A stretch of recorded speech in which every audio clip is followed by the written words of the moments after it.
السلام علیکم، السلام علیکم رسول اللہ علیہ وسلم سرکار کے روزے پہ اور درود سلام پیش کر لیں. ابھی ماشاءاللہ صبح صادق اور 10 رمضان کی شروعات ہو چکی ہے. ماشاءاللہ فجر کے بعد دن کا آغاز ہوا سرکار صلی اللہ علیہ وسلم کے روزے کو دیکھ کے. سرکار صلی اللہ علیہ وسلم دو جہانوں کے سردار، اللہ پاک کے محبوب اور تمام انبیاء کے امام، ہم ان کے روزے پہ موجود ہیں.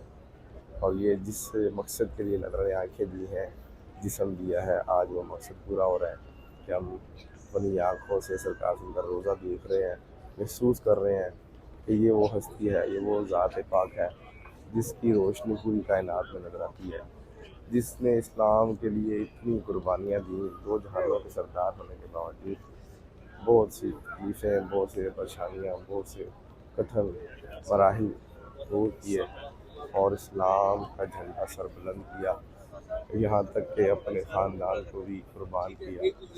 امام حسین کو آپ یاد کریں جنہوں نے اسلام کو زندہ کیا. یہ وہی خاندان ہے کہ جس میں نبی صلی اللہ علیہ وسلم کا خون ہے. الصلاۃ والسلام علیکم یا رسول اللہ وعلی آلہ وصحبہ یا حبیب اللہ. السلام علیکم.